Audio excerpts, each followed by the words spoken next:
What is going on, everybody? It is so good to be back, coming to you now from the new setup in the wonderful Charlotte, North Carolina. Thank you, everybody, for your patience as I went through this moving process with my wife. We had a couple delays and stuff, but we are here now, and I'm so excited for this next deep dive. The Arizona Cardinals coming in with the number 22 spot in my 2024 power rankings. And I'm excited because based on the comments, I know many of you fully expected the Cardinals to be ranked and revealed already in this series, which means I get to be higher on this Cardinals team. I'm going to be pounding the table for this team this year, and I'm really excited to talk about why that is. Not to say this team doesn't have holes that we're going to need to talk about today as well. Before we do get started, though, if you could take just a second to hit that like button, it really does help me out. I appreciate it. And make sure you're subscribed so you don't miss any of the remaining 21 deep dives as we lead up to the number one team in my power rankings heading into next season.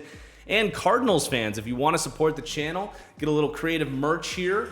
We have a Size Matters Not t-shirt and sweatshirt available. That's in the link in the description below, or go to thatfranchisestore.com if you want to check that out. But without further ado, let's get back into this deep dive series. As always, taking a look at the Cardinals offseason, where they got better, where they got worse, where they may have stayed the same. And where they're going to stay the same is at the coaching staff. They make no changes after last year's staff came in and kind of impressed a little bit. We'll talk in depth about what the entire staff looks like momentarily, but staying neutral in the coaching department. At quarterback, this is upgraded for the fact that they get a full season of Kyler Murray. I do consider injuries for this exercise, and they only got 8 games of Kyler Murray. They're hoping to get a full season of Kyler Murray, so that is an upgrade. They did lose Josh Dobbs midseason, and they made a little swap for Desmond Ridder for Rondale Moore as well to quote-unquote secure the backup quarterback room. But, dude, Desmond Ridder is so bad. I would hate to see him on the field at all for the Cardinals this season. But then at running back, this is clearly upgraded. Not only do they retain James Conner, but they draft my number one running back in this draft, Trey Benson, in the 3rd round. They also get a full season of Michael Carter, who came in late last season from the Jets, looked pretty solid. And they added DJ Dallas to shore up these sort of 3rd down back role for them. So very clear upgrades in the running back room. At tight end, I am going to leave this neutral. They let Zach Ertz go midseason. And then they draft Tip Raymond in the 3rd round. I like Tip Raymond. He's a bit of a project, so hard to say that's an upgrade. But Zach Ertz also wasn't giving them anything last year, and they got Trey McBride. So it's going to be a neutral in the tight end room. At wide receiver, clear upgrades in my opinion. Yes, they do say goodbye to Marquise Brown, who was talented, but to me seemed a little bit checked out and ready to get out of there last year for one reason or another. But of course, landing Marvin Harrison with the number 4 pick in this draft. We'll have plenty of great things to say about Marvin Harrison, one of the more hyped up non-quarterback prospects that I can ever remember. And then they did, as we mentioned, flip Rondale Moore for Desmond Ridder. Not a move I'm terribly fond of, but I think they can stomach it. They also brought in some serviceable veterans. Zay Jones, not a horrible signing for what they got him for, and Chris Moore, who actually played well for the Titans last year. So I do think this wide receiver room is upgraded, even if there are some bigger names also on the way out. And then offensive line, I went neutral on this one. You know, I think Jonah Williams for DJ Humphries being the main thing they did here is pretty much a push. Williams probably a little bit better in pass protection. Humphries probably a little bit more of a people mover in the run game. So maybe a little bit of a stylistic preference there. But in terms of caliber of player, it's very, very close. They did bring in some young depth in the draft. Isaiah Adams in the 3rd round and Christian Jones as well. Not slated to start, but definitely better depth out the gate than what they had last year. So offensively, upgrades or neutral across the board. And then on the defensive side of the ball, same deal. Starting with the interior of the defensive line, this was arguably the worst individual position unit across the league last year was the Cardinals' interior defensive line. So really whatever they did was going to be an upgrade from what they had last year. And inevitably they said goodbye to some pieces that got significant snaps for them last year. That includes Jonathan Ledbetter, Kevin Strong, Lecky Fotu. So those guys out the door, they're not going to miss them. They do add Darius Robinson in the first round. And then as far as the additions, they bring in Darius Robinson, who's going to be a bit of an edge, defensive end, interior hybrid for them within this system. But they spent big money on Justin Jones and Bilal Nichols. They really came out and got that done early. They had to overpay those guys. You look at those contracts, I think it's about $10 million per for both of those players.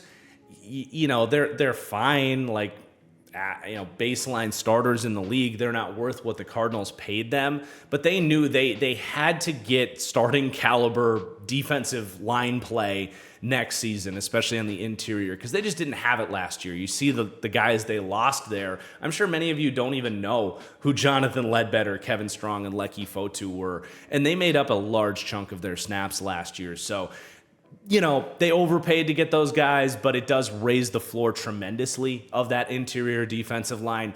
And hell, a sneaky little pickup of Kyrus Tonga from Minnesota, who every time he's played, he's looked the part. I think he's better than, frankly, anybody they had on the interior of the D-line last season. So it is massively upgraded, even if they're not bringing in any star talent with that group. So I do think that's a big deal. And then on the edge, I did say slightly upgraded because they brought back all the same guys and they added one of my, kind of favorite mid-range sleepers in last year's draft class or this year's draft class in Xavier Thomas. I don't know how much he'll play this year, but I did like that pick. I'm going to say it's slightly upgraded because it's an influx of more talent. But I will leave a note there that this is where I look at their offseason. I do wish they did a little bit more, maybe paid up to try to bring in a Daniil Hunter or, trade for a guy like Hassan Reddick who's been here before, or even go, take a risk on Chase Young like the Saints did, something like that. I was a little bit surprised that they were so content to basically run it back with the same group next year. So while we're going to end up positive on this team's offseason, I think that is an area where I do wish they did a little bit more.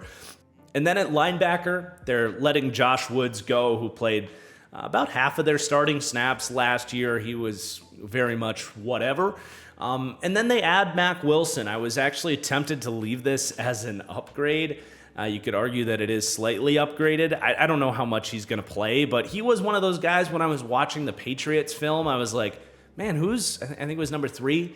I was like, who's number 3 for New England? Like, dude, he kept making plays, so someone to keep an eye on at least. We'll talk about that linebacker room later on. But then the cornerback room, this room was just flipped entirely upside down. The Cardinals' interior defensive line last year, we mentioned, was arguably the worst position unit in the league. Right behind that would have been the Cardinals' cornerback room. So they go out and, sign Sean Murphy-Bunting. They draft Max Melton in the second round. I did put getting Garrett Williams, a talented third-round pick from a year ago, who fell in the draft because of injury, but he is here now and played decently well at the very end of last season. They draft Elijah Jones in the third round, and they just for the hell of it spent another draft pick on Jaden Davis in the 7th round. So 5 effectively new bodies in that room. The key losses there are Antonio Hamilton, who was really the only guy that played well at all in the secondary, or at least in the cornerback room for them last year. Not that he was anything special, but he was useful for them. And then Marco Wilson, who they willingly cut 2/3 of the way through last season. So, obvious upgrades in the cornerback room. And then at safety, gonna leave this one as neutral. I listed Kayvon Wallace, another player that they ended up releasing mid-season last year, but did give them some solid play when he was out there. I didn't fully understand why they released him, but then they did draft some depth, Dadrian Taylor Demerson in the 4th round, but pretty inconsequential. That safety room is probably the best position group outside of quarterback on this football team. And then special teams, staying neutral with the kicker and punter, etc. So it really good offseason for the Cardinals in terms of getting much better on paper than they were last season. This roster was really an all-around joke heading into last season. I think they've especially raised the floor at some of these position groups like interior D-line and cornerback, key groups that held this team back in a big way last year. And then, of course, getting Kyler for the full season's a big deal. Oh, and that Marvin Harrison guy is pretty sweet too. So can I nitpick some things that I maybe would have done a little bit different as I did in my draft grades video or talking about the edge group? Yeah, I think they could have done even more. But all in all, you look back on this offseason and they did get a lot better. But before we dive into the roster going position by position, I do want to set this up by talking about the coaching staff, how this group ranks against the rest of the league, and what this team is going to look like schematically on both sides of the ball. And that, of course, starts at the top with the head coach, Jonathan Gannon, who I will just admit was better and looked the part a lot more than I expected in year one for this Cardinals team. I mean, when Gannon got hired, there was a lot of criticism pouring towards Arizona. I mean, just from the get-go, you go with a defensive-minded coach over an offensive-minded coach. You see some of his funky interactions with the press and with the players, and it's like, man, are people really going to buy into this guy? You know, Eagles fans will tell you he, for the most part, didn't do that good of a job in that final year with Philadelphia, though I did point out how good he was down the stretch for that 2022 Eagles team, putting together some really nasty blitz packages and blitz looks to help get them to the Super Bowl, which was the one thing that did impress me about Jonathan Gannon. But I said in this series this time last year, I just wasn't a believer in this hire. And I think I am at least a little bit more of a believer now. I do have to preface, anytime we're talking about a defensive-minded head coach, I still do believe there is a limited ceiling when you have this type of a coach. You have a talented offensive coordinator that we're going to talk about in Drew Petzing. If things continue on this trajectory, it's only a matter of time before they lose him. He goes to get a head coaching job, and they have to find a way to replace that. It's just the cycle that you are signing up for when you sign a defensive head coach. So there will always be that. But after what we saw last year, I am at least open to the idea that Jonathan Gannon is a good coach and can be a head coach in the NFL. You know, before we even talk about the scheme and what things look like from an X's and O's standpoint for him, I mentioned I had my questions about, was he going to be able to build a culture here with his leadership style? That, you know, that first clip comes out where he's coming in the building and interacting with a player and he's like, I'm going to use you like pew, pew, pew, pew. And then the clip comes out where he's, you know, talking in the locker room. He's like, did you take the bus to work today? And it's just like, man, is this really going to resonate with the players? Are they going to come out and play hard for this guy?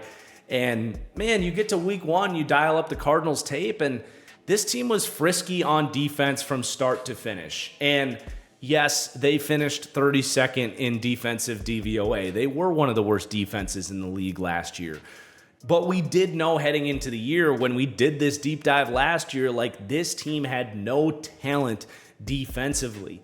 And they had their moments throughout the year where they were playing fired up. They had better games, like they had individual efforts and games that were overachieving efforts for this defense. And I think that's a bit of a credit to Jonathan Gannon. He does seem to have that sort of culture buy-in with this locker room. But then just in terms of the X's and O's and how good of a defensive coach is Jonathan Gannon, I think he impressed me there as well. I hinted at it, but in Philadelphia, he probably underachieved for the season as a whole. And there was a lot of Eagles fans voicing their frustrations with Jonathan Gannon as the season went on. But I did hint at, once the playoffs rolled around and down the stretch, Jonathan Gannon and his defense was dialing up some just diabolical blitz looks that were scheming up open rushers, causing confusion, really elevating that pass rush that, yes, had talent, but the scheme was doing a lot of the heavy lifting, particularly, again, in that playoff run. And I think when he got to Arizona here, he looked at this roster just as the rest of us did, and he was like, you know, we're not going to get a pass rush here with this group unless the scheme is doing the heavy lifting. And frankly, this pass rush, sure, it was not great. It was never going to be great. But they did get after the quarterback more than I expected, and I definitely give Gannon credit for that, because you watch the film and he's really mixing up his blitz looks and doing a good job on that front. So in terms of him having a feather in his cap, I do think he's good at designing the blitz game, causing numbers issues and elevating a defensive line unit. But that said, Gannon does have a long way to go in terms of proving that he's a great defensive mind. I think he's shown us over the last year plus, going back to that playoff run with the Eagles, that he's a good defensive mind. But at the end of the day, the Cardinals did rank 32nd in defensive DVOA. And while that was frankly expected based on their roster talent, it's not like he did what Brian Flores did with a slightly more talented Minnesota roster, but not wildly more talented Minnesota roster. They were close to the top 10 in defense last year. It's not like this was what we've seen from a Bill Belichick or some of the elite defensive minds in the game. And ultimately, my stance is if you're going to hire a defensive head coach, he better be one of those elite guys. A D'Amico Ryans, maybe a Robert Saleh would be a couple more names to throw in there. And Gannon certainly has to prove that he's that. And I will continue to raise questions about, frankly, all of the defensive coordinators that come from the Fangio tree of coaching. And it's not that this system can't work. In fact, I made a whole video about this system, what it is, what the problems are, why it's frankly not working in the NFL for a lot of teams. I highly recommend checking that video out. I know most of you have probably seen it already. It's one of my higher watched videos, but I really couldn't recommend watching that video if you haven't yet. I think it's the best piece of content I've ever made. It really gets into some of this stuff, but anyway, it's not that the Fangio system with the quarters and the off zone and the pattern matching, the kind of overall bend don't break philosophy, it's not that that can't work, but we have seen a lot of defensive coordinators that came from Vic Fangio's sort of apprenticeship. They've come out and just said, yep, we're just going to play off coverage. We'll run cover 4 all the time. And if you want to throw 8 quick outs and check the ball to the flat, 8 times a drive, we'll happily allow that. And obviously the league very quickly caught up to how to consistently beat quarters. And we've seen a rise in teams just hitting those soft spots underneath these quarters heavy zones as quarters, cover 4 coverage or cover 6 has become more popular around the league. And that was a huge frustration with Gannon's defense in Philadelphia. And you look at the Cardinals last year, there was a ton of that, those easy outlets underneath and into those soft spots in zones, those free releases at the line of scrimmage that are just free money for any offense smart enough to find it. And it's not that hard to find it. And the Cardinals last year ran more quarters coverage than we've maybe ever seen. A third of their coverage calls were cover 4. That was by far number 1 in the NFL. And then they ran another 12% of their coverages was cover 6, which more often than not is going to be off-zone pattern matching principles. It's almost half of their play calls is allowing that easy underneath stuff. And yeah, you can rally, you can tackle, you can play that bend, don't break style. And when you have the roster talent that the Cardinals had last year, it's understandable why you'd want to play like that. When you have no cornerbacks, it does make some sense to just kind of get wacky up front, blitz a bunch, do some crazy stuff, and then just, have your corners play off and don't give up the deep ball. But there has to be more than that. And at the end of the day, like I said, this was the 32nd ranked defense in the league last year. So I will raise the question of how much can Jonathan Gannon get that number down? He is never going to be a premium defensive mind if 50% of his coverage calls have some aspect of off coverage cover 4. You can run those coverages, but it needs to be more of a situational call, not every other play, right? So I'll excuse it for last year. I think they did some fun stuff, and frankly, yeah, they were the worst defense in the league, but it didn't look as ugly as I thought it could. So I'll excuse some of the, excess of those types of coverage calls. But now it's like, what's the next chapter of this with Jonathan Gannon now that he has more NFL caliber talent? So it'll be an interesting year for him. As far as ranking him, I have him ranked as the 22nd head coach. Granted, we're not ranking rookie head coaches this year, so that is towards the bottom, 22 out of 26. Still a lot to prove there. I have them ranked 18th to 22nd with a B grade in pass defense coaching, and then 17th to 29th in a rather large cluster for run defense coaching, where I think they're just okay, a B minus grade. And obviously it's a big year and a big opportunity for those rankings to go up. And if you're a Cardinals fan, you're hoping and expecting that they will. You can't be in the bottom half of defensive coaching when your head coach is a defensive coach. So it's not that he can't get there. It's just he's young and still proving what he can do, right? I think those rankings are very fair. I do need to mention Nick Rallis, who I think is very involved in this defense. He's very young. He's 30 years old. I know that because I played against him at Edina High School. He was an amazing linebacker. We always had to, circle him on the chalkboard and say, look out for this dude. He will blow up every single play. And more often than not, he did. But obviously still ascending the coaching ranks here, but nobody has anything but good things to say about him, and certainly a name to keep an eye on. It's going to be a while, I think, before he's in any sort of head coaching conversations because, just to begin with, this defense has to show that they're good first, and then Nick Rallis has to ascend past whatever Jonathan Gannon is cooking up and get his own offers. But definitely a talented guy in the room. But let's talk about the offensive coaching, which I think is actually better than the defensive coaching at this point in time. While they did some fun stuff on the defensive side of the ball, it really was the offense that impressed me the most from a coaching perspective.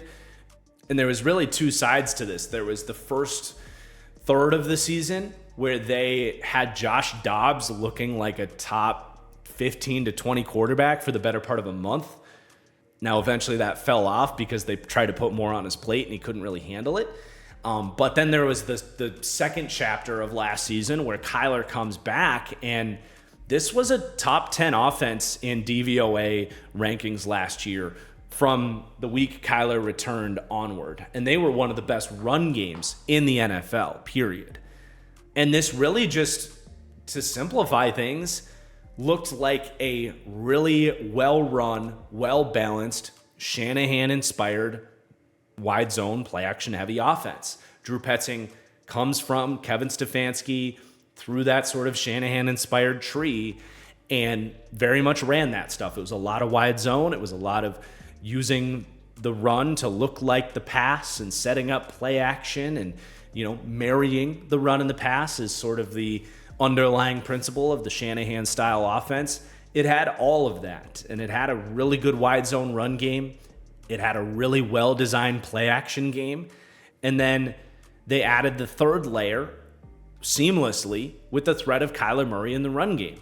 And they didn't overuse him coming off the ACL injury, but they did tap into it. And it was a variety of different creative things. It wasn't just read options. They got into, like running QB draws and using his mobility more on play action boots to be the kind of another complement off of the wide zone, the threat of the wide zone that was working for them.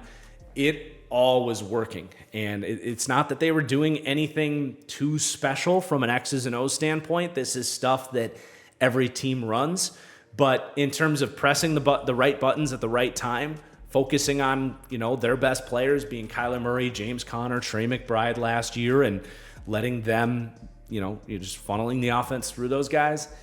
It just worked, man. So Drew Petzing to me is an absolute arrow up, ascending offensive coordinator in the league. When I think about a list of 5 to 10 offensive coordinators that could get in the running for head coach jobs next year, Drew Petzing easily comes to mind. So I was really impressed by what this looked like last year.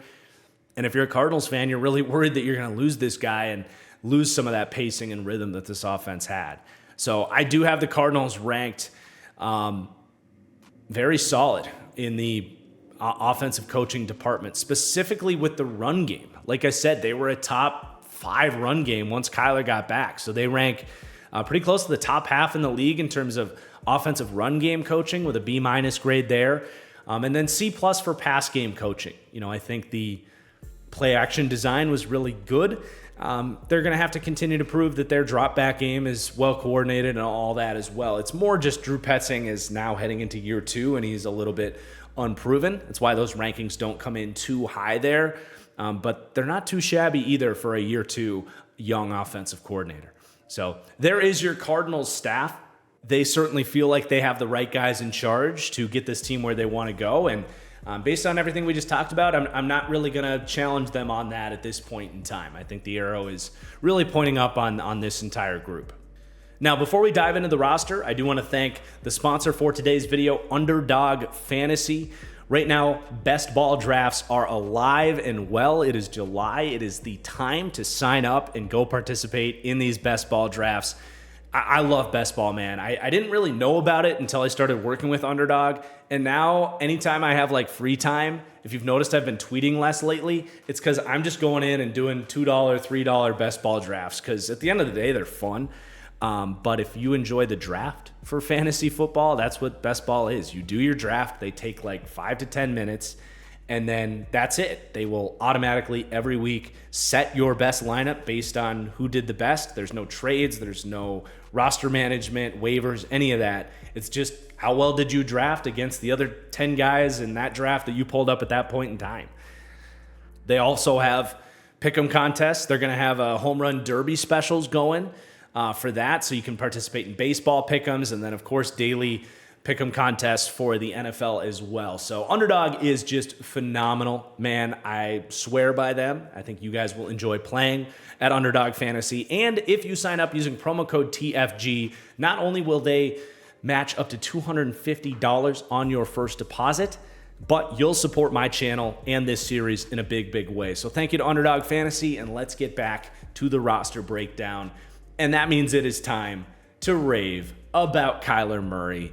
Look, I've been pounding the drum for Kyler Murray now for like 2+ years. I mean, really for a long time. I get the question a lot. It's like, what were some of your best takes out there? You get all this crap for your bad takes. What were some of your good takes? When everybody thought Kyler Murray was going to go, play baseball and go ride yellow buses around Florida and try to make it in the MLB, I watched his Oklahoma tape and I was like, no, that's the number 1 pick. And the Arizona Cardinals are going to move on from Josh Rosen to draft this guy. It might not sound crazy now, but those that were following the channel at the time, it was not a popular opinion to say that. So I've been a big Kyler Murray guy from the jump, but especially the last 2 years, man. Like, I've said this before, I'll say it again. Kyler Murray has become the most underrated athlete in professional sports.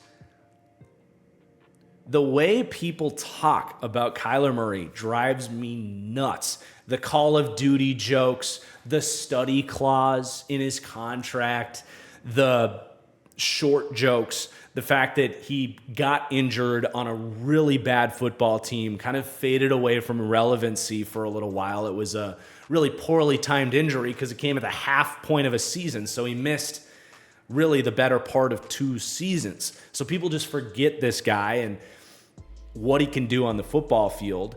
And, people that I think especially like people that are newer to the NFL trying to get into it or just becoming passionate about it, they see all the jokes, they see all the hate being poured out towards this guy, and it just becomes this echo chamber of Kyler Murray sucks. Some of the places I've seen him in quarterback rankings, I mean, I've seen him in the low 20s. You go back to last year, I felt like I was the only one saying, like, y'all got to stop saying Caleb Williams is a Cardinal. You remember that narrative? It was like a lock that the Cardinals were going to draft Caleb Williams, that Kyler Murray was going to be out the door. And I was like, hold on. Kyler's going to come back, halfway through the season, he's going to win them too many games for them to be in the Caleb Williams sweepstakes. That's exactly what happened. He goes to Philadelphia, wins a football game. He goes to Pittsburgh, wins a football game with incredible performances. So, I mean, we'll talk about what he does on the football field in a second, but I just want to reiterate that this guy has been hated on unnecessarily more than pretty much any athlete I can remember. I mean, I stand Aaron Rodgers, but a lot of the hate he gets, he invites himself. What, Kyler Murray, because he promotes Call of Duty, deserves all this hate? No, definitely not. This dude is an absolute baller of a quarterback, and we got to see flashes of that last year coming off the ACL in the first year in a new offense, really on a very bad football team as well. And that's a good transition to talk about what he can do on the turf. And I have Kyler Murray ranked as a very good passing quarterback, 14th in the league for the passing grade. And then he's elevated by the tremendous impact that he has with his feet in the design run game. And we saw that last year. I will continue to reiterate that this team was top 3 or top 5, depending where you look, in rushing efficiency from the point Kyler Murray got back on the field to the end of the season. And there's a reason for that. Not only do teams constantly have to account for him and he changes the numbers, but he himself is a dynamic rushing threat. Explosive acceleration, great change of direction, shiftiness, and vision out in space. He protects himself. He slides. He doesn't take unnecessary hits. His injury was a fluky, non-contact ACL injury. And I think people also, when you talk about him being underrated, they look at his size and the games that he's missed over the last 2 years and say he's not durable. No, that injury could have happened to anybody. But this all comes together, and I have Kyler Murray ranked as the 11th quarterback in the NFL heading into this season. And frankly, I think he can come in higher than that and have the arrow pointing up on him with things with this team heading in the right direction here. We'll talk about the weapons momentarily, but like I said, he's a good passer. He has his flaws, but he reads defenses really well. I think in terms of like speed to progression, in terms of 1, 2, 3, snapping that head around, getting through his reads and progressions, he's actually extremely underrated in that department.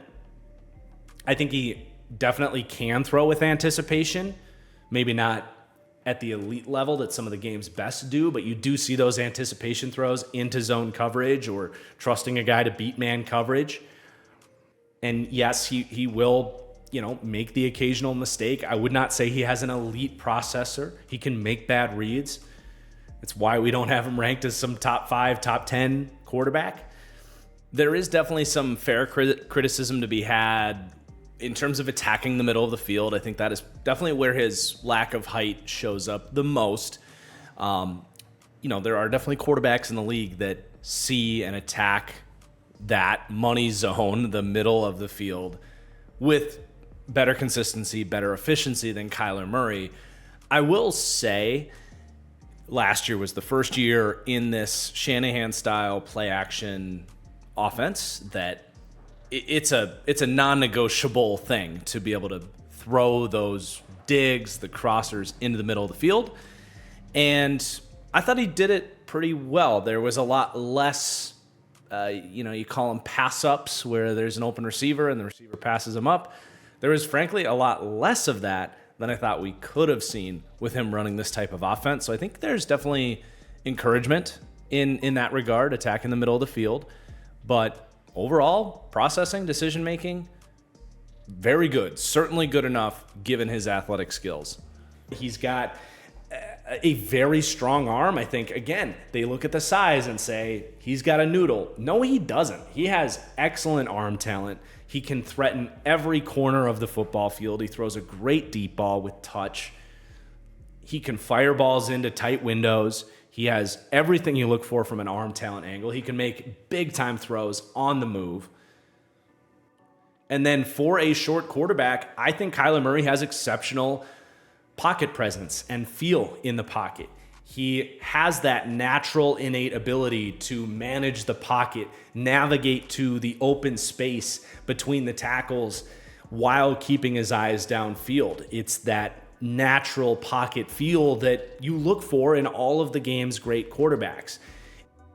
And that, of course, allows him to extend plays inside the pocket, to buy him a little bit of time to get to that dig, to let that receiver get another half step before he pulls the trigger, whatever it needs to be as a passer.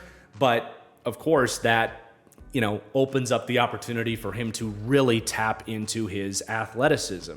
And a lot of quarterbacks that don't have that natural feel in the pocket actually aren't as big of impacts as a scrambler as they could be, because they don't know necessarily when it's appropriate to get into scramble drill. And I think Kyler does have, for the most part, a very good balance in terms of when he needs to stay in the pocket and beat you with his arm, and when it's appropriate to tap into his elite athletic ability. And anytime you talk about these athletic quarterbacks, that's a huge difference maker between guys making it in the league or not. Because if you're just bailing out of clean pockets and trying to scramble the second your first read is covered up, teams are going to have that contain on you. You're going to end up leaving way too much meat on the bones of well-structured passing plays where there's guys open down the field that you're not hitting because you tuck and run.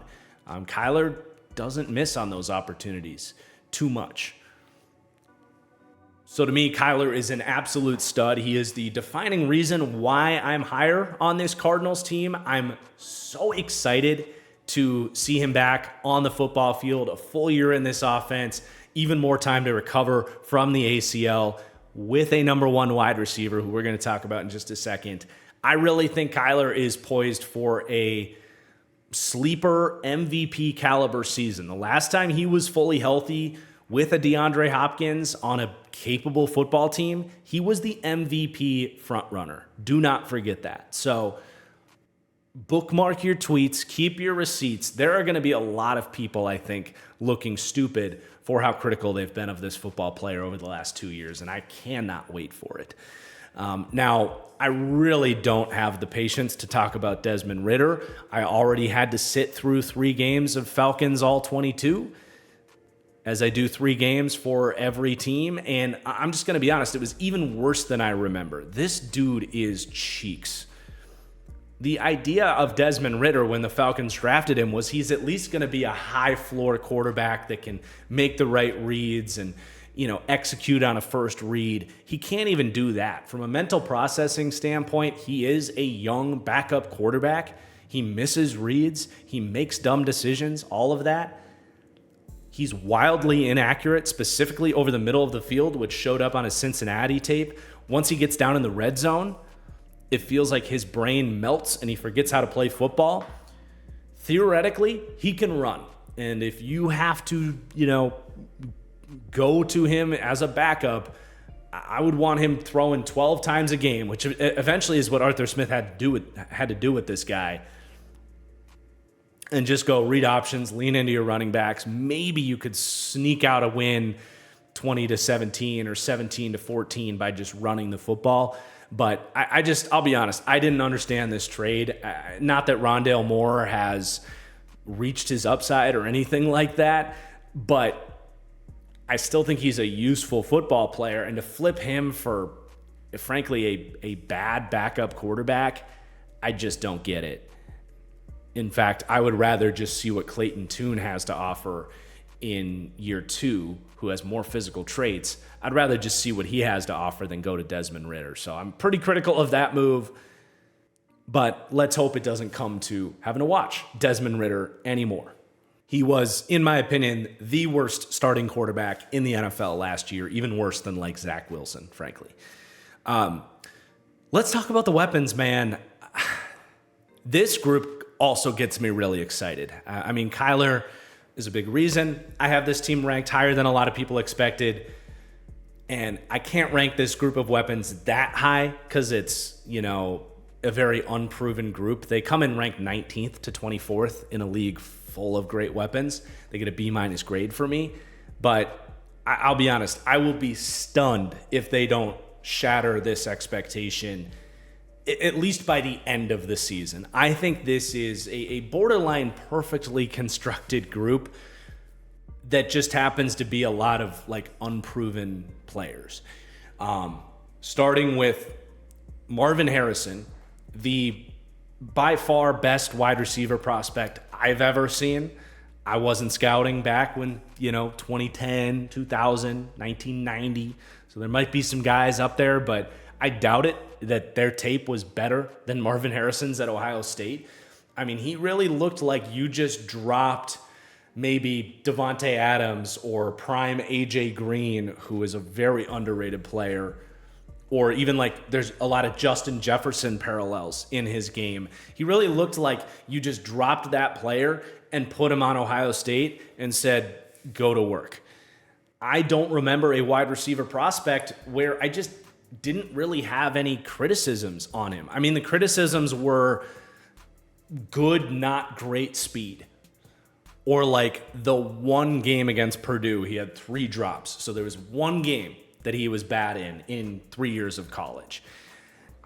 I mean, he checks every single box. He's got the size. He wins contested catches. He has great hands, sticky like glue, runs some of the best routes you'll ever see for a college prospect. He's got the bloodlines. His dad was a 5-time All-Pro Colts Ring of Honor member.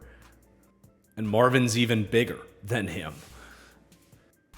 I think he even showed, heading into his junior year, I think the one common weakness was run after catch, where he's not overly shifty or creative with the ball in his hands. He got better in that department in his final year at Ohio State. So he looked at the one weakness in his game and improved that. I mean, his release package, the way he can dissect press coverage, is professional to the highest degree. So to me, barring injury or bad quarterback play, which I don't think is going to be the problem here in Arizona, I don't see how Marvin Harrison isn't an all-pro caliber wide receiver. And that's saying a lot given there's 4 all-pros every year, and he's got to be up there with CeeDee Lamb, Tyreek Hill, Justin Jefferson, a wide variety of other names. Like, I really think within the first 2 years, that's the type of player you're talking about here. So for them to get him with the 4th pick at the perfect time for this team, where they're trying to kind of take that big step this year. I mean, there's a reason he's going in the first round of fantasy drafts this year. Like his ADP is like 9th, and I think that's justified. We saw Kyler and DeAndre Hopkins and the type of magic they could create together. It's going to be even better with Marvin Harrison. So I wasn't quite sure just how high to go on his grade for this series. I ended up settling on an 82 because that's like his Madden rookie rating, right? And that's like as high as it goes. Like, we're trying to keep an even keel approach with this series, not give any team too much benefit of the doubt, and any of these unproven players, we're ranking them really at their floor. So for an 82 on a rookie with the arrow pointing up, it's about the highest praise I can give a guy. I wish I could come out and say this guy is already Justin Jefferson and rank this team as a top 10 team in terms of weaponry in the league. We're not going to do that here, right? But if that happens, I'm not going to be the least bit surprised. And people can come back after the fact and be like, you idiot, you ranked them 19th to 24th in weapons. And I'm just going to be like, that's fine. I'm totally happy with it because I want to see this team succeed. But it does not stop with Marvin Harrison, obviously. I really like Michael Wilson. I did coming out of the draft, and I continue to like him based on the film we saw from him last year. And what you always love is when you're confirmed what you saw in college is how they win in the pros. You projected it a certain way. You see him get out there as a rookie, and he's doing those things. And for Michael Wilson, he doesn't really have the speed to be a true number 1. That's why it's so perfect that they landed Marvin Harrison. But he has definitely enough talent to be a really good number 2 wide receiver in the NFL. And what I saw from him at Stanford, at the Senior Bowl down there in person, was A, lightning quick feet for a big wide receiver. B, an exceptional release package to beat press coverage. C, great route running down the field, great pacing in his routes, sits down in soft spots and zones, a smart football player in that way, and a technically sound football player who pairs that with the great foot speed to get open, even though he isn't the fastest guy. Number 4, a tough dude after the catch. He's a short to intermediate demon. He's really good at making the first guy miss, picking up 3, 4, 5 extra tough yards after the catch. And the last point on him is he does have some drops at times, but for the most part is really good at attacking the football with his hands, winning contested catches, and being a reliable big-bodied target for the quarterback, at least as a wide receiver. I even went as far as comparing a lot of his strengths to Davante Adams, who was a second-round pick coming out. I don't think he's ever going to be Davante Adams, but can he be Diet Coke Davante Adams? I don't know who the perfect parallel for that player is in the league right now, but be maybe a, I don't know, Jerry Jeudy level number 2 wide receiver in the league this year. I do. I think he can be that guy. He's got to go out and prove it, but he got on the field, in the last portion of last season and was a borderline focal point of the passing game at times. So very little reason to believe Michael Wilson can't establish himself as a productive number 2 wide receiver. He is, if you want to talk about your best ball drafts and fantasy football, your home leagues, whatever, he is definitely the value in this passing game. To me, he's going to produce this year because this offense can sustain a number 2 wide receiver. And then honestly, I want to talk about Trey McBride next. We'll come back to the wide receivers, but holy hell, I don't think the people know how good Trey McBride is yet. And he's another guy that the second half of last season was a breakout for him. So in a lot of the same stuff we said about Marvin Harrison, he hasn't proved to be an elite tight end yet, but the film is there. The production was there in the last 8 weeks of last season. The pedigree was there. He was the number 1 tight end in that draft class. He has all of the tools. He's fast. He's got the size. He blocks his ass off, man. You talk about this team being so good in the run game. His ability to destroy guys on the perimeter, his accuracy as a puller and a move blocker is phenomenal. He likes to do it, and he has the play strength to do it. It's really fun to watch this guy block. And I think he is the most critical cog in terms of all of the stuff we talked about with marrying the run and the pass, being this productive Shanahan-style offense. Having a guy like Trey McBride is almost a non-starter to be able to do all of the stuff they wanted to do. And then in the drop back passing game, he's really good too. You can flex him out as a slot wide receiver or out on the perimeter. He can win back shoulders. He can win on dig routes, slants, crossing routes. There's so many ways to use Trey McBride. And if he finished, back to the fantasy football angle, but it correlates to real football success. If he ends up the number 1 tight end in fantasy football this year, I will not be surprised, because I think this is a high-end tight end prospect that has begun to reach his upside and is going to prove that this season. So you can really start to see how the timeline of everything is really coming together. This is a young group that could be together with a great quarterback for a long time. This is a fun football team, man. And then there's a bunch of ancillary weapons here that make sense within this offense. You have Greg Dortch, who I think will be a rotational starter with Zay Jones, who they signed. But Greg Dortch makes the most sense to pair with the 3 guys we've already talked about. He is undersized, but he is a jitterbug in terms of route running and foot speed and run after catch. If Greg Dortch even had the physical tools of Rondale Moore, or God, if he was in maybe Jalen Waddle's body or Xavier Worthy, these speedy, undersized wide receivers, he would be Tyreek Hill. But he's not. He doesn't have the top speed, and he's really short. He's 5'7". So he has had to earn every blade of grass that he gets to take snaps on in the NFL. But they brought him back because eventually it reached a point where they had to get him on the field. They were like, you are one of our 3 best wide receivers. You're always in the right place. You don't drop the football. He fights his ass off for contested catches and comes down with catches that you wouldn't believe for a 5'7" wide receiver. He's a little hard to take too seriously as this dynamic weapon, and I still don't think he ever will be. But as a wide receiver 4 and the perfect kind of do-it-all, kind of complementary skill set to everything that we've already set in place, he's a nice player to have. And then you have Zay Jones as really, he's both wide receiver 5 and wide receiver 2B, if that makes sense. He's really there, in my opinion, as Michael Wilson insurance. We like Michael Wilson, but he still has to prove himself. I do think if Michael Wilson continues his trajectory, he's going to win that number 2 wide receiver job. But if it's a little bit slower than expected, you do have Zay Jones, who can do a lot of the stuff that Michael Wilson can do to be that kind of possession number 2 wide receiver. It's not ideal for him to be that guy, for Zay Jones to be that guy. You want him as a 4, like he was in Jacksonville, or even a 3, where he can just kind of do a little bit of everything.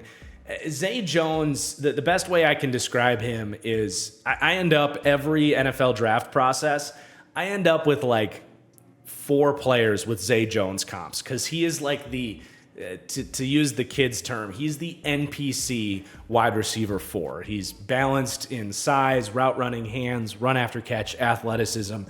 Every box that you look for a wide receiver is like solid. And he's not great at anything. He's not really bad at too many things. So he's a nice player to have. You're really hoping Michael Wilson takes that wide receiver 2 job, though. Then you're probably going to have an opportunity for maybe 2 more. You know, I wouldn't be surprised if this team keeps 7 wide receivers. Zach Pascal is really just a blocking specialist, but I think they like to have him on the roster because they want to run the football, and him setting a perimeter, he's one of the best blocking wide receivers in the league, so I think he'll still make it. And then you got Chris Moore, who actually played pretty well for the Titans. He stood out to me on film.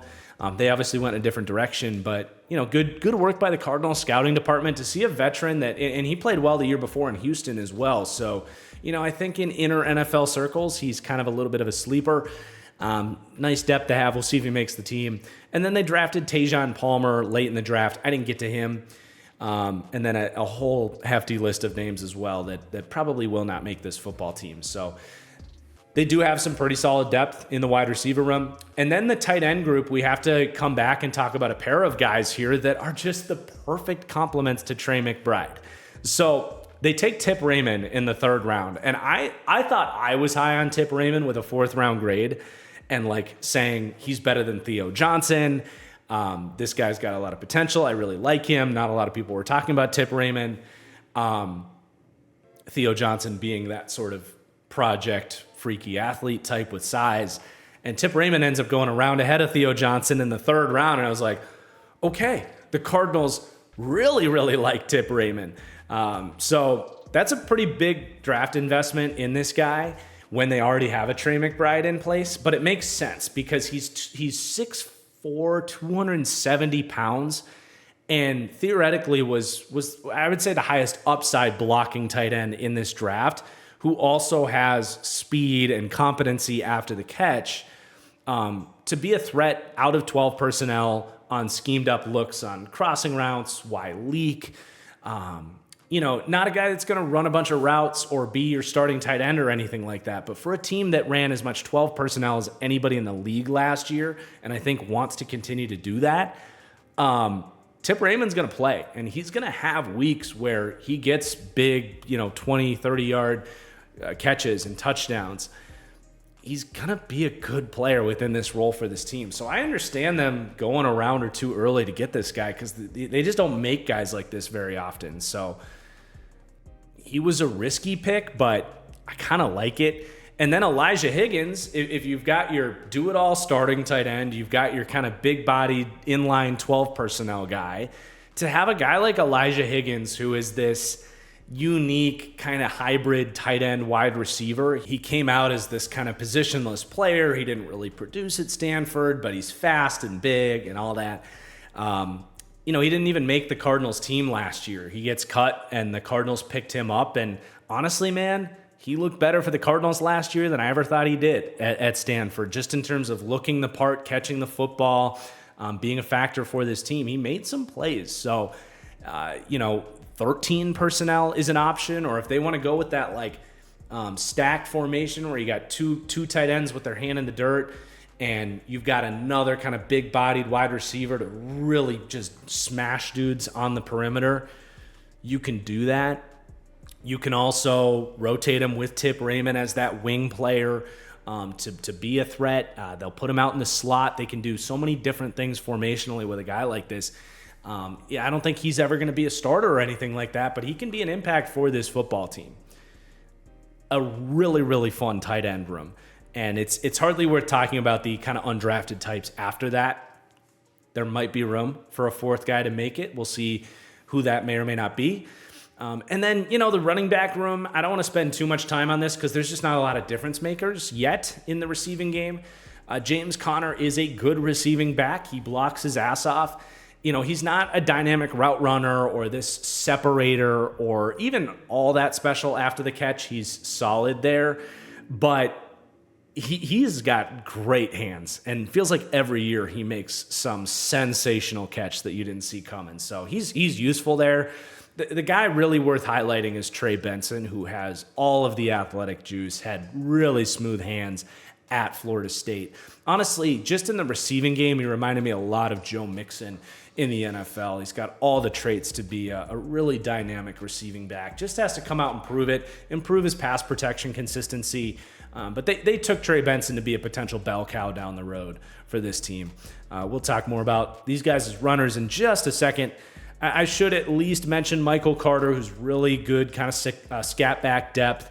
And DJ Dallas, they did sign him because he's an excellent pass protector and has had a role as a third down back in this division for the Seahawks. So I do think he'll play at least early on until they can really trust Trey Benson in pass protection.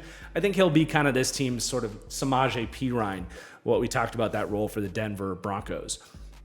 But yeah, man, I'm so excited to see this quarterback and wide receiver / tight end combo get to work this year. I think they're heading into the year with a lot to prove. Of course, it's why they can't rank too high, but with insane potential. And honestly, man, if this becomes one of the storylines of the NFL season is how explosive the Arizona Cardinals offense is and how fun they are to watch and how dynamic they are, from the coaching to the quarterback to the weapons. We haven't even talked about the run game yet. I'm not going to be surprised, man. So let's do that. Let's talk about the running backs. And I think some people will be surprised at how high I have the Cardinals ranked at running back. I have them with a very good B grade at running back, ranking 6th to 11th in the NFL. And honestly, I love Trey Benson. That plays a part of this. Those that follow my draft content know how much I love Trey Benson. But honestly, the majority of that ranking is James Conner, who was unbelievable last season. He was a top 5 running back in the NFL last season, and I think can sustain top 10 running back play next season. And if you don't believe me, I mean, the film speaks for itself. His overall, just production speaks for itself, but the advanced metrics on him are nuts, man. I mean, he was 3rd in the NFL in missed tackles forced. He was 2nd in the NFL in yards after contact, 6th in the NFL in yards per attempt, put up over 1,000 yards on 208 carries. By the way, 0 fumbles. Only one running back in the top 13 where James Conner was had 0 fumbles. That was Derrick Henry. Everybody else had multiple fumbles. He was good in the receiving game. Guys, James Conner is a star running back in the NFL right now. How long he sustains that, I don't know. He's getting up there in age, but I mean, this dude is tough as nails. He is going to scratch and claw to keep Trey Benson off the football field for as long as he can. And I think people just weren't watching the Cardinals last year, but I'm here to tell you, he was one of the most efficient, dominant running backs in the NFL last year. And yes, Kyler Murray coming back helped this team be a top 5 run game last year, but they're not that without James Conner. And just to get away from the stats and the ranking and all that for a second, just talk about a little bit of the film and what you see from him. he doesn't have the best speed. He's 230 pounds, though. He has great power. But honestly, what impresses me the most about James Conner is his vision. He will smash it between the tackles when it's necessary and can pick up those tough yardage. That way, what do we say? He was second in the NFL in yards after contact or third. But he's got a very unique trait in that you wouldn't think of him as a guy that's really good at bouncing runs outside. But he has, I think, the best ability in the NFL to know when to bounce runs outside. He doesn't do it with this crazy fluid movement, but he understands the numbers and he understands how to get outside when he needs to. And then he has an amazing stiff arm. He'll look at the numbers and say, okay, this inside zone is stuffed. And he's almost doing a risk reward proposition here where he's like, well, I could put my head down and get 3, but I know how this is set up. If I bounce this outside, if I can stiff arm this 180-pound slot corner, I can turn this into a 9-yard run. And he's just so methodical in that way, and it's really commendable. So I can't run out of good things to say about James Conner other than just he's so underrated right now, and absolutely draft him in fantasy football because people see the Trey Benson pick. They aren't excited by James Conner's physical tools. It's the Arizona Cardinals. I'm telling you, this dude is going to have another good season. But eventually, this team's going to have to go to Trey Benson, man, because this guy is so electric. He was probably the player there was a couple guys, but he was up there in terms of my ultimate my guys list. And I had a first to a second round grade on Trey Benson to the point that like a couple of my what I would do mock drafts, I was putting him at the end of the first round. I really think he's that talented. My pro comp on him is Jonathan Taylor. The low end comp on him, I have Isaiah Pacheco. And those two guys are just absolute physical freaks. He's 219 pounds or whatever. He's 6 foot. He runs with power. He runs a 4.4 40. In terms of some of those metrics we talk about, missed tackles forced and yards after contact, he was dominant for 2 years at Florida State. There might be some slight concerns about the long-term durability. He had a nasty knee injury that forced him to kind of transfer out of Oregon and restart his career. That's why he was a fourth-year player coming out. But that had nothing to do with his actual play on the football field. So to me, he was easily the highest upside back in this class, and he's going to get in the mix this year. He's going to bring a big play, explosive option to this run game, and he will eat into James Conner's workload. So I know I told you to draft James Conner, but now I'm like, yeah, but Trey Benson's super talented. They're going to give him touches. I know it's a scary situation, but I'm telling you, James Conner is his efficiency for the overall season is going to go up because we read off all those great metrics. That was for the whole season. That includes before Kyler Murray came back, right? So his efficiency might be even better. He might get more touchdowns. And then Trey Benson will take a little bit of the workload off of James Conner. And, for Benson, he's going to be a big play threat. He himself is going to be efficient when he touches the football. But James Conner is just too good and too reliable for the Cardinals to take the ball away from him too much. So it's a good problem for the Cardinals to have. It's obviously why they rank near the top 10 for running back. And man, this could be one of the better 1-2 punches in the entire NFL this season. So very fond of this running back room as well. And I know I sound overly optimistic, but that's because I kind of am. This offense is going to be electric. That's before I feel like we've kind of covered Kyler Murray as a runner. I think if he gets credit for anything, it is his athleticism and what he can do in that department. But it's been, iterated, and I will reiterate just how big of an impact he had when he got back. This team was running the ball almost as good as anybody in the league. And that's because of the numbers advantage and how electric he is with the ball in his hands himself. So those are kind of your starter impacts. And then they have running back depth as well. They have Michael Carter, who was the RB2 late last season. He himself was very efficient, looked like a really good pickup. Didn't really understand why the Jets cut him. And I think at the time they had kept Dalvin Cook. That was really poor roster management. They should have kept Michael Carter. He's very talented, very good backup. And then we mentioned DJ Dallas, basically signed for that receiving role. And then Amari DiMercato, who just makes me think of John Wick every time I read that name.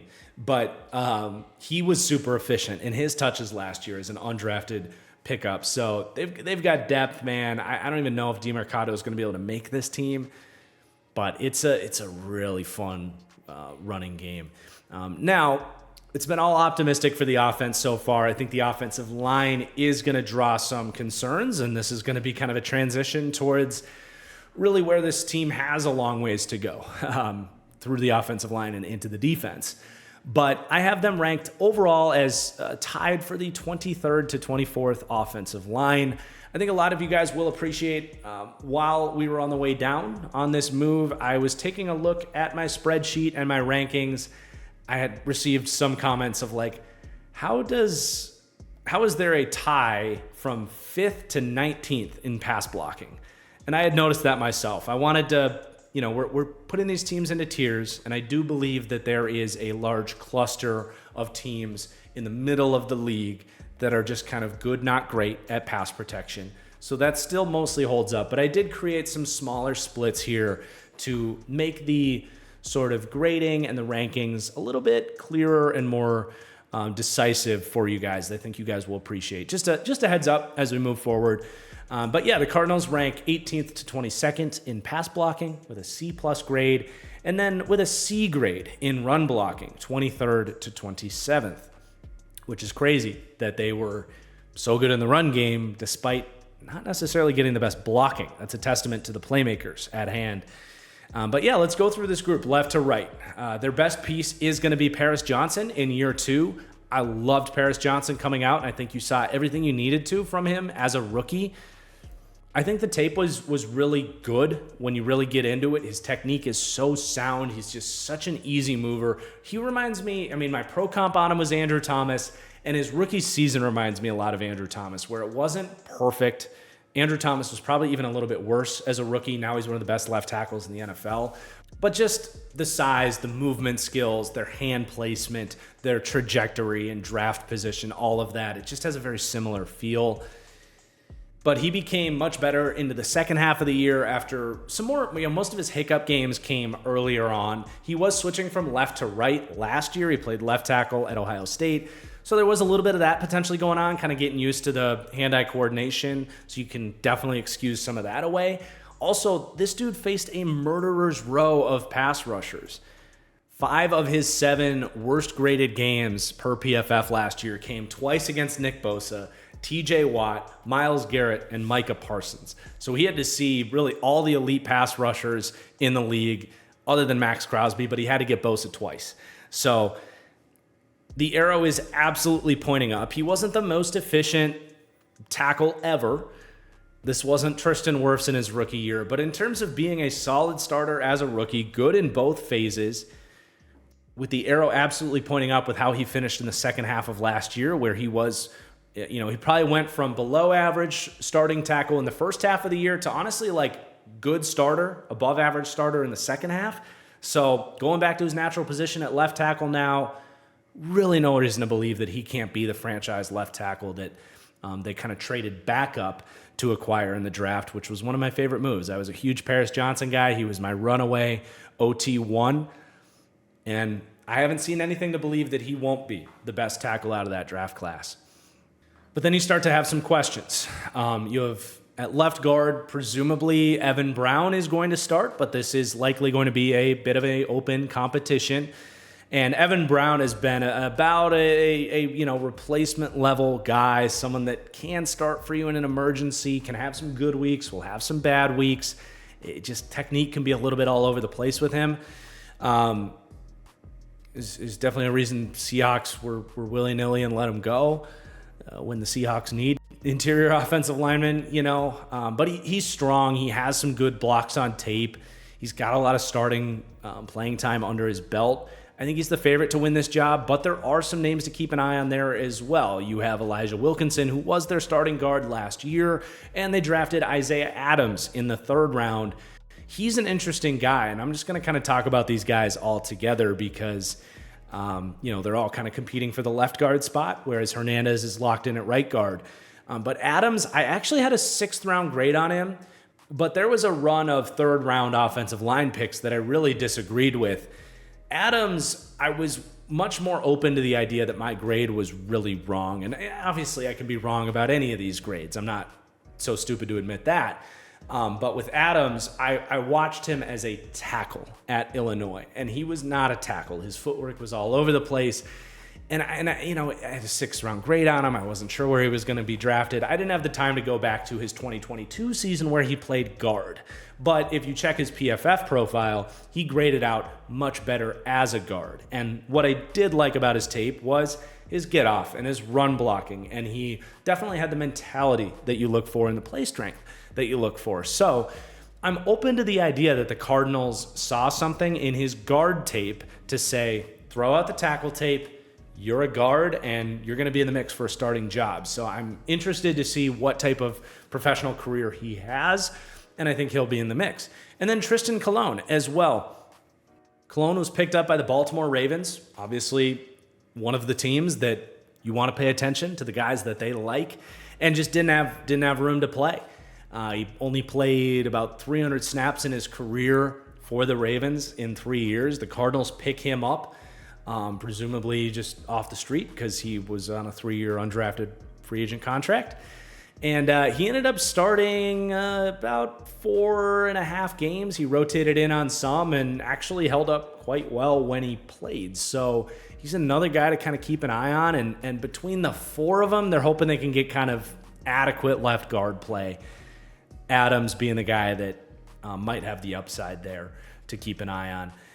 And then Hjalti Froholt at center, very solid center. He reminds me a little bit of Andre James for the Raiders, where when he first got starting opportunities, he had a lot of losses, was a little bit all over the place, but just kind of incremental growths and just a tough dude that often looks the part at the center position. I feel very similarly about Hjalti Froholt, and honestly his run blocking coming from this system. He followed Drew Petzing over. He obviously liked what he saw there after he got some starting time in Cleveland in 2022.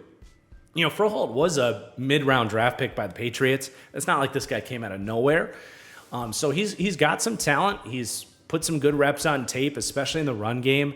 Pass protection is where it's still coming along. So you're going to want to protect him with double teams and stuff. But he's a good fit for this system, right? Because all the moving pockets and stuff definitely play into him. And he can be that kind of pivot point center as they slide the line left to right. Will Hernandez, it's tough to say too much about him. He's just a very adequate, solid, established veteran guard. If he's your 4th, maybe 5th piece, you're pretty happy with that. If he's one of your better offensive linemen, you should be a little bit concerned. So they're kind of in the middle of that range. He's fine. He had a really rough go with the Giants. Was a 2nd-round pick who started strong and then really fell off. But he has really settled back in Arizona, and he's fine, right? A rock in pass protection, tough to move. Not the best athlete, doesn't create a ton of movement as a blocker. He can push you back on inside zone a yard or two, but in terms of getting on the move and riding the wave as a wide zone blocker, it's like, yeah, he just leaves a little bit to be desired there, but he's okay. And then again, okay at right tackle in Jonah Williams, who has I feel like settled in as a starting caliber tackle who's just inconsistent, right? He lacks play strength.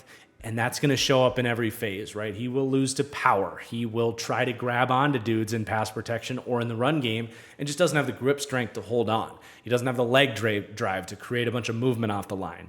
He's a solid athlete with really good technique who just, his physical limitations reduce his efficiency. But they wanted to get Paris Johnson back to left tackle. They maybe wanted a more reliable pass protector than someone like and they made this switch. It should be, like we said earlier, a bit of a push in terms of level of tackle play. But he definitely is not the ass kicker in the run game that DJ Humphries is either. So that'll be something to keep an eye on is the potential drop-off as a run blocker from DJ Humphries to Jonah Williams. But you're hoping Paris Johnson can continue to get better as a run blocker and bridge that gap. Now, in terms of tackle depth, they do still have Kelvin Beachum, who is, at this point, one of the best backup tackles in the league, a very reliable pass protector, one of the weirdest builds you'll ever see. He's 6'3", and I think 2/3 of his 310 pounds or whatever he weighs is all in his legs. His waist comes up to about here. Very strange build, but it works for him. He anchors really well and has good technique. He's just a limited, strange athlete that has reduced his upside over his career, but he's a very nice backup to have. And then I love the Christian Jones pick in the 5th round. I think this is a starting right tackle for them in a couple years. Really nice athlete, nice feet, some stuff to clean up in pass protection, but definitely was drafted way too late. I saw some of the tackles get drafted in the 3rd round, guys like Caden Wallace and Coleman for Washington. I'm like, why would you not take Christian Jones? So I think they stole a ton of value there. I definitely think he has starting potential and someone to keep an eye on down the road. Or if Jonah Williams, you got Kelvin Beachum. So there's not really an opportunity for Jones to play this year. But 2-3 years from now, if he's starting for this team, I would not be surprised. Not much to mention after that. So there's your offensive line. It's not the worst group in the league. They don't really have horrible weak links. The left guard spot's going to be what you want to keep an eye on there, but they have a nice competition going there, and may the best man win. And hopefully this can be just a group that settles in as, top 24 offensive line, like we have them ranked, that will allow them to do what they want to do, not necessarily, though, help them do what they want to do or be all that consistent. But let's rank the offense overall before we talk defense here. They come in as the 17th overall offense for me. 9th in run game, which I do think is their floor. We mentioned they finished the second half of last year as one of the best run games in the league. I think you can raise questions on if they can repeat that with below average run blocking, and can they sustain what was just a hot second half last year. So a very nice 9th ranking with room to go up there. And then the passing game, they come in 18th, right? They have an unproven group of weapons, as exciting as it is. And the pass blocking and the pass game coaching is just kind of, wait and see. This does have potential to be easily a top 10 offense in the NFL this year. I think that image has been painted very clearly. But again, we're not giving one team too much benefit of the doubt here. We're ranking these teams very close to their floor. So 17th as a floor on the Cardinals offense is very respectable and gives you a very good answer as to why the Cardinals rank 22nd in the league. And then this defense, as we transition to that, can explain how they fall from 17th ranking on offense to 22nd overall for their team ranking. I'll just show you right now. The Cardinals still rank as the 32nd defense in the league for me.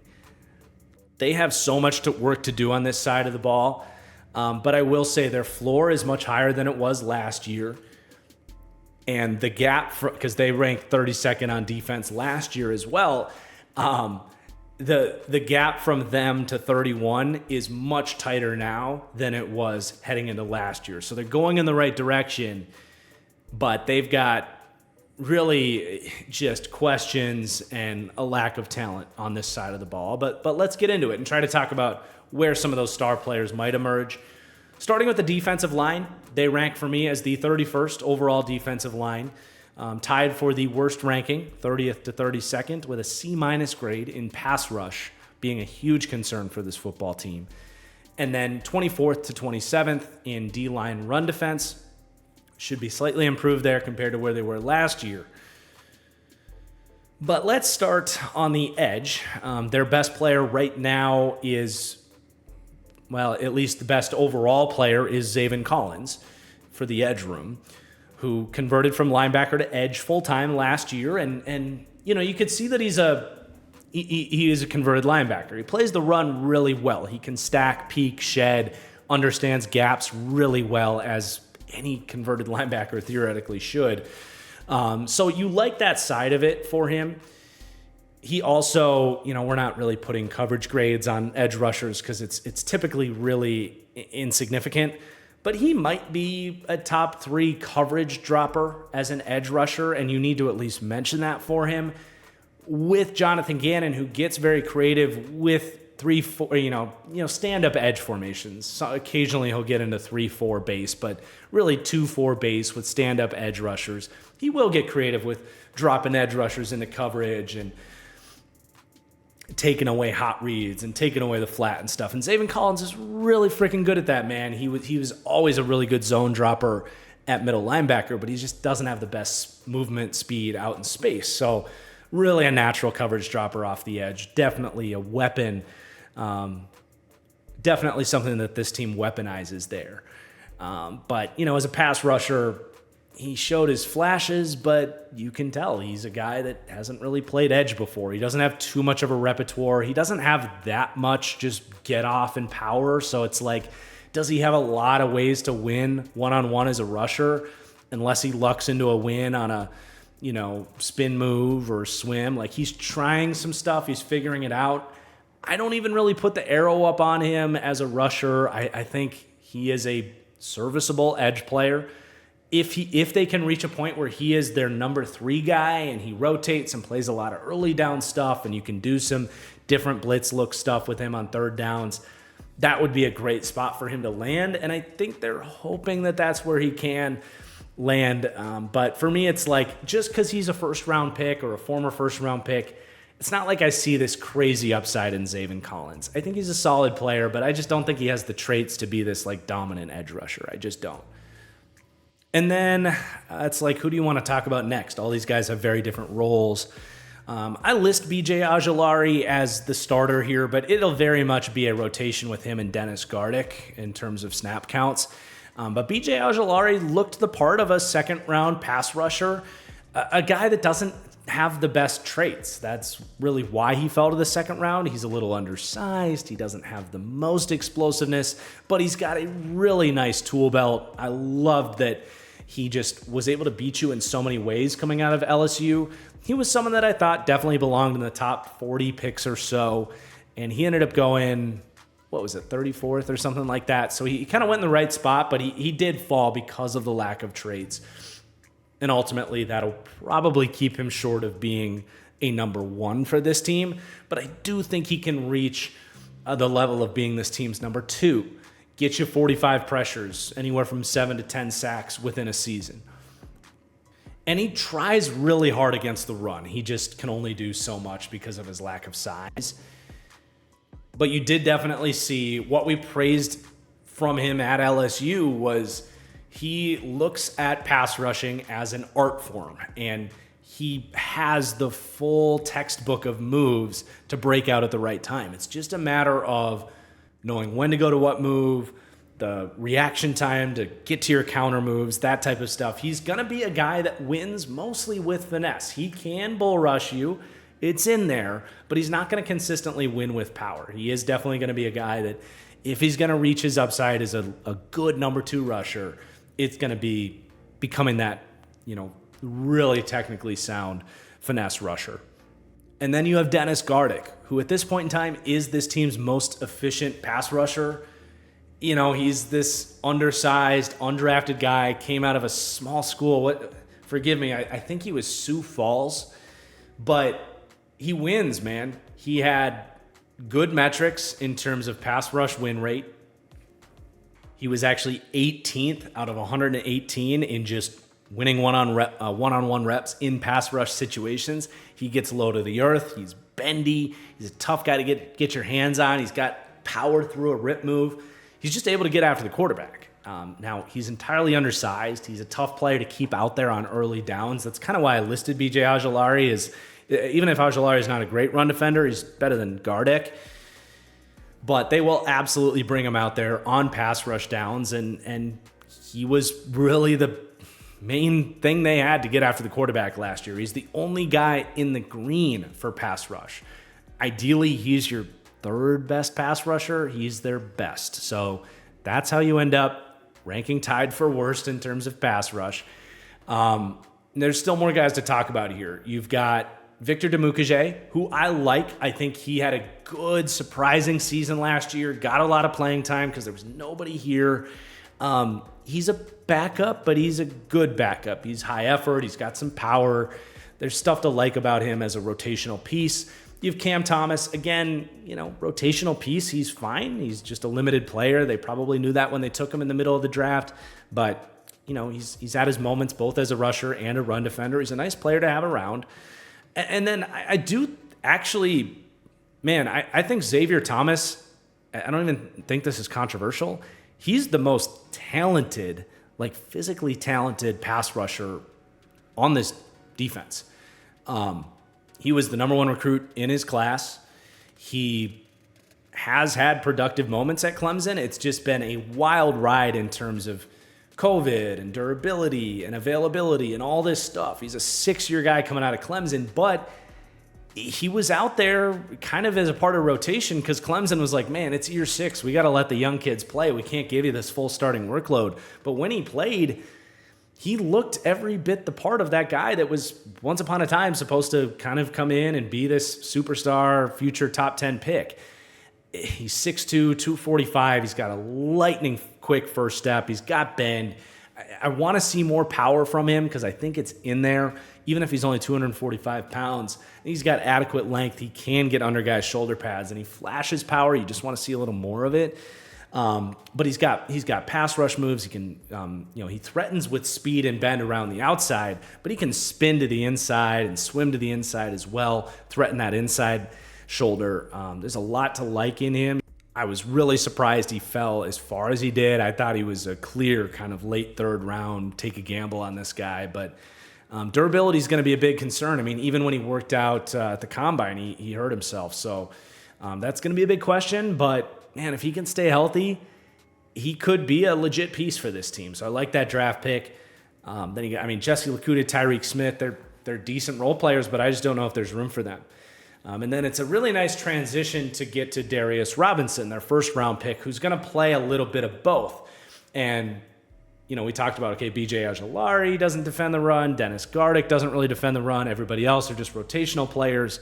Well, that's where Darius Robinson comes in. There's going to be a lot of early down formations where Darius Robinson is the edge as a 5-tech, putting his hand in the dirt, setting that hard edge. And he is really good at that. That's probably the best thing he does, is defending the run from the 5-tech. And he's going to raise the floor of the run defense in that way. And then I'm very curious to see what kind of pass rusher he's going to be at the next level. He really was a one-trick pony and a late career breakout at Missouri. Was a fast riser. Was still a little bit of a surprise that he made it all the way up to the first round. I thought, he was legit, deserved to go probably in the top 50. But first round was a little bit rich, and you look at him. I said he's a one-trick pony. You look at him and say, oh, he's just a power rusher. Not necessarily. He really wins, for the most part, with a swim move. It's a push-pull swim, so you do need power to get that initial push. And I wish I could show you film, but, SEC doesn't let us show footage of their players because they hate you as fans of football. But you need that power to establish the push and the pull, and then you need light feet and finesse to execute the swim. And it's a lethal move for him. He won with it consistently at the Senior Bowl. That's why he got all this praise for that crazy Senior Bowl week. And on film, his best moments were just when guys didn't know how to handle that. But he's going to get to the NFL, and the guards are going to, and tackles and whoever he's going against are going to know that that's what he wins with, and they're going to be much more equipped to handle that move. So he's going to have to find other ways to win, and I think that's going to start with becoming a better power rusher. That's probably why I had him as a second-round guy as opposed to a first-round guy, is he's just not that athletic. And as much as you want to think that size means you can generate power and be a bull rusher, size and length matters, but speed and get off and the ability to convert speed to power is just as important. And especially if they're going to line him up as a 3-tech, as a pass rusher, which I think they're going to do a lot, there's less room to get that build-up speed. A lot of guys like to rush from a wide 9 formation where they can really build up and load into a guy. you got to be much more coiled up and explosive to generate power as an interior guy. And Robinson's going to have to prove that he can do that. I also don't think he's quite a good enough athlete to win with much more than his push-pull swim in terms of finesse. So that's where I'm like, how much is he going to grow as a pass rusher? I will end on a positive note. His physical profile is nearly identical to Leonard Williams, who's been a very capable second or third piece in the NFL. And if he wants to add 10 more pounds, I think he could be that type of player. And Leonard Williams has had some of his best football when he's played some 5-tech on early downs for the Giants and then slid inside on pass rush downs. So that's probably a best case scenario, is he's a solid kind of 2B type of a defensive lineman that does a little bit of everything.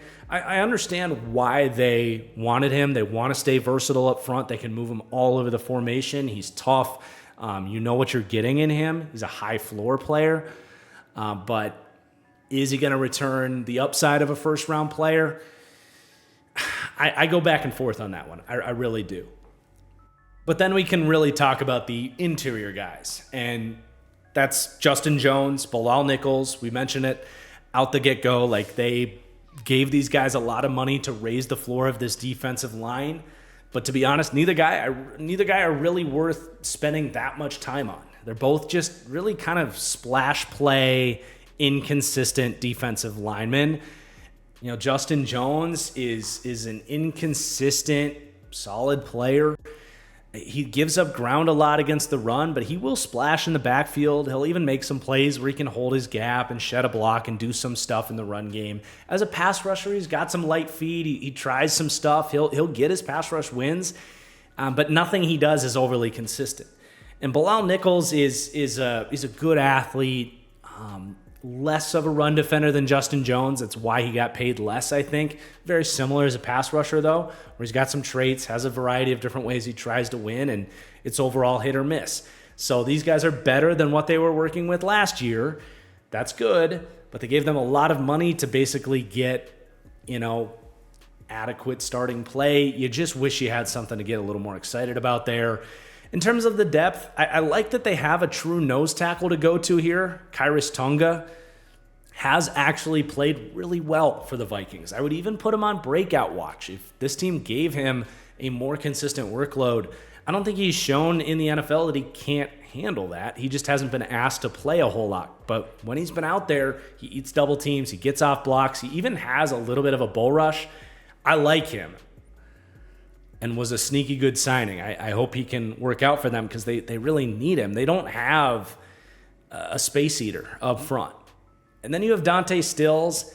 I think Stills played a lot last year. He ended up with decent production just because he was on the field so much. He showed that he can play. He was just really inefficient. So he settles in as a backup now, and it's like, all right, that makes sense. I do think he's going to play a hell of a lot less this year because Darius Robinson is just a much better version of that role as a 5-tech, a 4-eye on pass rush downs. They needed Stills to play a lot last year, but they won't necessarily this year. But he's good depth. Roy Lopez as well is going to be one of their better run defenders. There's going to be a lot of snaps he gets. The third series, he'll come in on first, second down and do some dirty work. LJ Collier, I would be surprised if he made the team because you already have two hybrid types in Robinson and Stills. And then Phil Hoskins is another big-bodied guy, but I don't know that he'll make it over Lopez or Tonga. He's kind of in that mold. So for what it's worth, they have some depth, but the top talent on this team is just non-existent.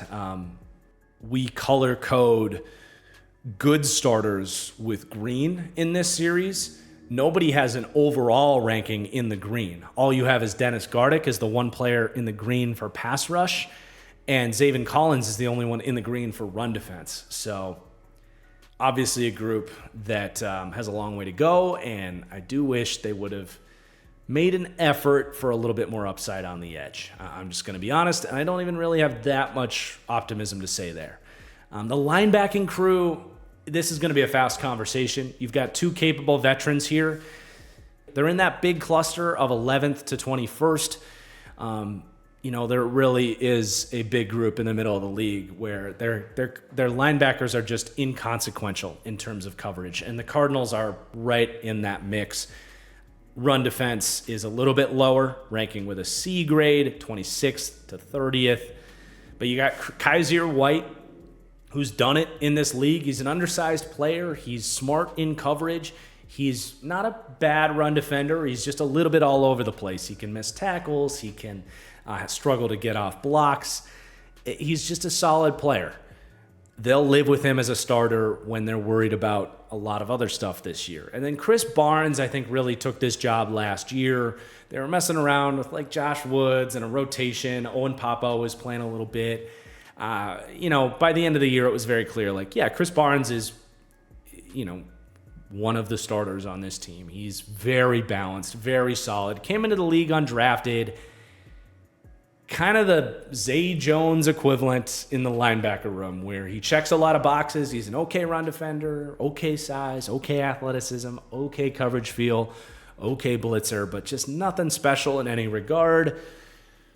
At the end of the day, I don't think the Cardinals are going to have to really sweat this group, but they clearly are not a unit that's going to elevate really any aspect of this defense. One guy I'm very fascinated by is Mack Wilson. He stood out to me when I watched the Patriots. He was a really good blitzer. He's always been a splash play coverage player. They would even line him up on the edge, and he would do some fun stuff.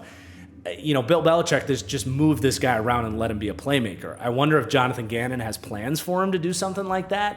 And if he does and follows up a second year of just being kind of an explosive playmaking linebacker as a part of a rotation, I think his ratings could even go up, but he just really hasn't played much in his career and has been very all over the place. So I can't rank him too high, but he's the one guy I'm actually very curious by. Owen Papa, he's fun because he ran a 4.4 or a 4.39 or whatever, but that's all he is. He's undersized. He has no idea what he's doing. He's not even a good coverage player because he can't get to the right spots. He's just, takes the cheese on play action. He was drafted as a 3 or 4 year project, and that showed when he had to play last year. So maybe someday on Owen Papa, and then you've got, just depth pieces there. So it's an NFL linebacker room without really too much exciting stuff to talk about there. But the secondary conversation is much more interesting. They obviously turned this cornerback room upside down, as we saw earlier in the video. But they don't rank out very well in the secondary. They come in with a C grade, ranking 24th to 28th, though that is better than they looked last year. And I think they now have what they hope is going to be the foundation of the future for this defense, but it's just the foundation, right? They've laid the groundwork. Now they need to build it up.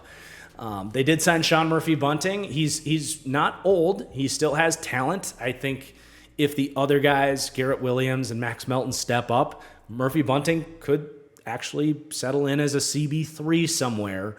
He was disappointing in Tennessee last year. There's no way to really beat around the bush. He just was really inconsistent. He had his moments, but he was getting beat man-to-man. He wasn't the press man guy that they thought they were getting. He had his losses in zone coverage, just being a little too passive and not in the right position. He's had much better football in years past, and they're hoping to get that version of him as opposed to what happened in Tennessee last year. It was an okay signing. I'm not going to hammer it, but I'm not going to really praise it either. On paper, he's got the highest floor out of the players in this room. But again, they're hoping that these other two guys can become CB1, CB2, and Bunting can slide down their priority list here. Garrett Williams is incredibly fascinating to me. He was a tough prospect because he just was coming off a really unfortunately timed, can't remember if it was ACL or Achilles or whatever it was, but his tape was really good at Syracuse. But you didn't get the testing numbers. I think testing numbers for a cornerback tend to carry a lot of weight in the pre-draft process. So you didn't get that, and then you weren't going to get him for his rookie season. So we see this all the time, right? Like really talented prospects can fall a little bit, because of those poorly timed injuries. And for the Cardinals, they were like, look, we don't need you for the 2023 Cardinals. We need you for the 2024 Cardinals. And here he is. Who knows if he was fully healthy and got to go to the Senior Bowl, and he wouldn't have even been eligible because I think he was a true junior. You can check me on that. I can't remember. But if he got to do his workouts and go through the pre-draft process like that, he might have been a top 40 pick, in the way that Max Melton was able to help his stock. So he's very fascinating, and he's a really good player for this system. At Syracuse, really all they ran was off cover 4, off cover 3.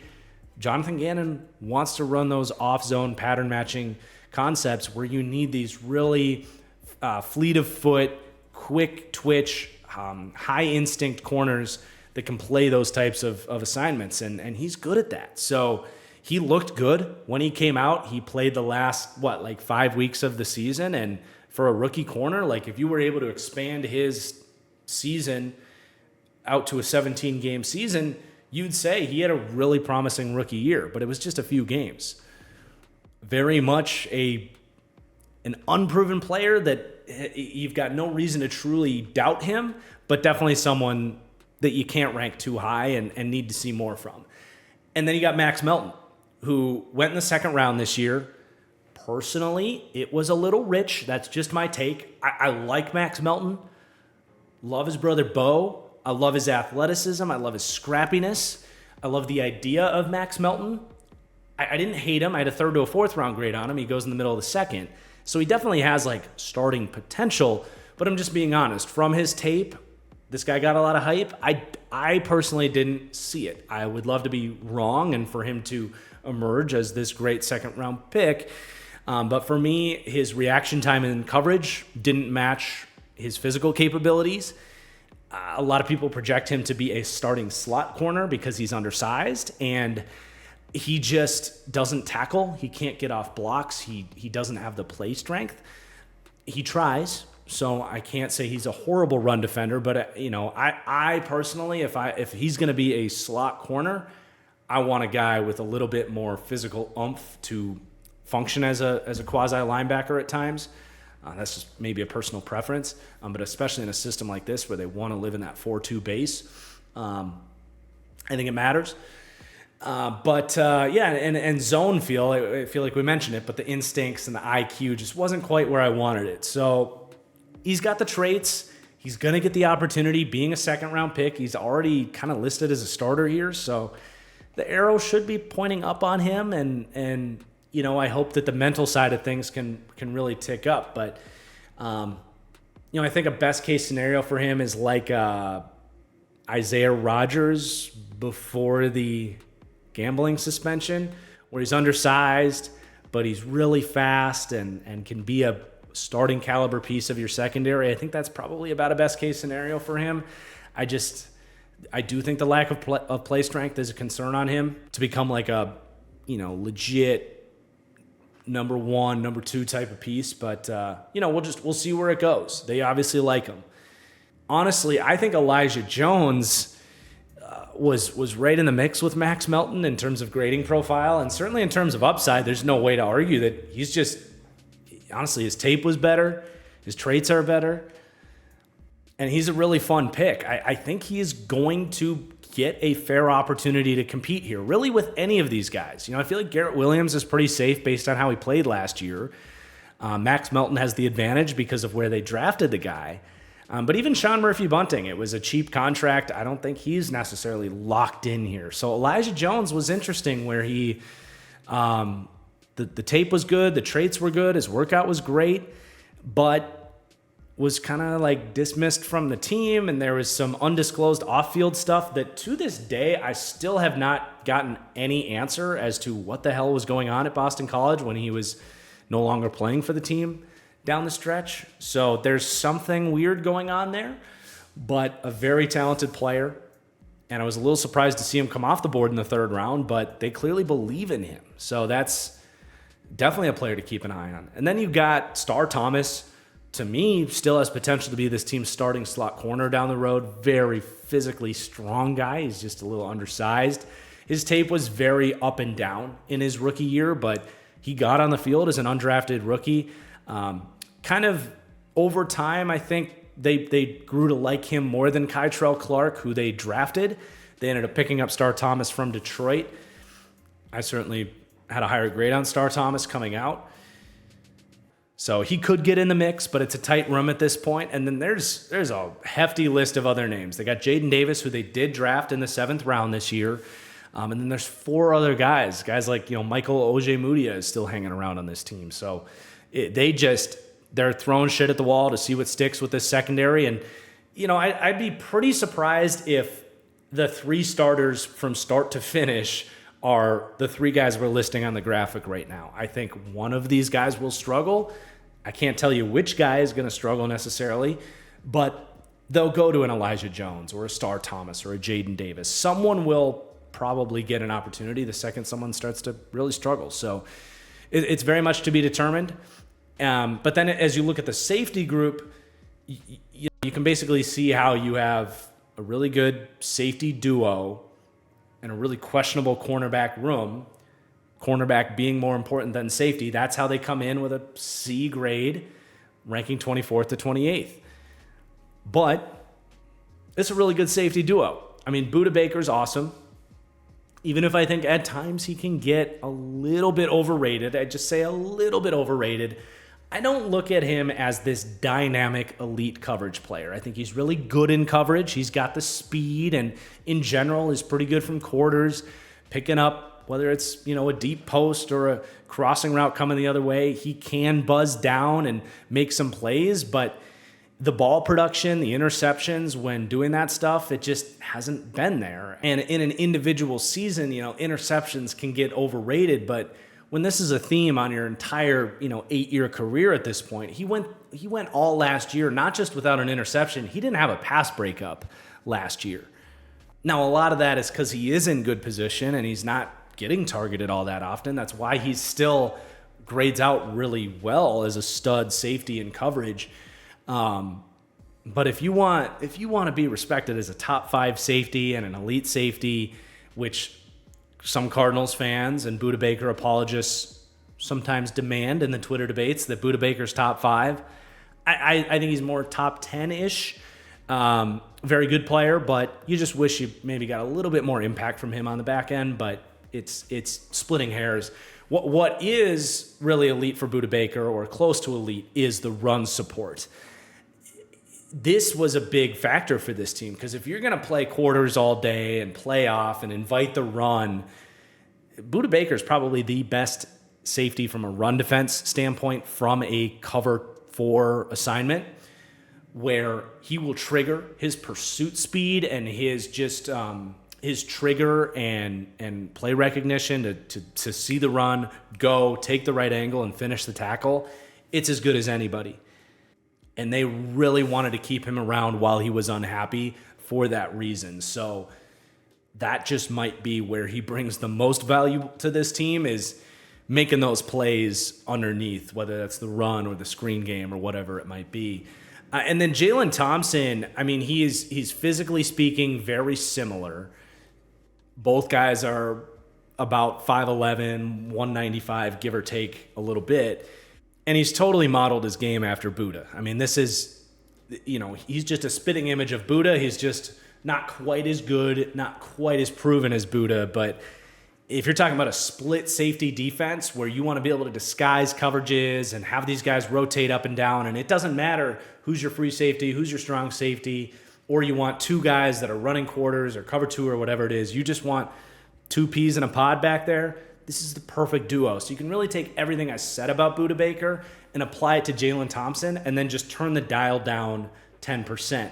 The only difference is Jalen Thompson maybe has a little bit more it factor in terms of ball skills and reading the quarterback's eyes and converting interceptions.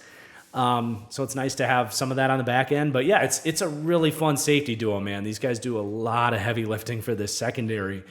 About as much as any safety duo can. In terms of depth at safety, they have Probably the backup for now is Andre Cheshire, who has played some snaps for this team last year when Buda got hurt.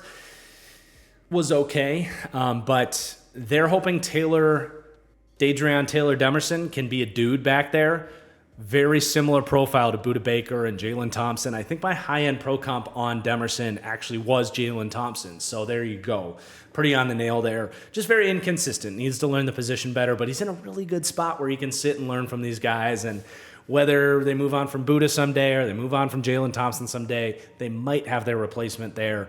And then they do have Verone McKinley, smart player, just entirely lacking physical traits.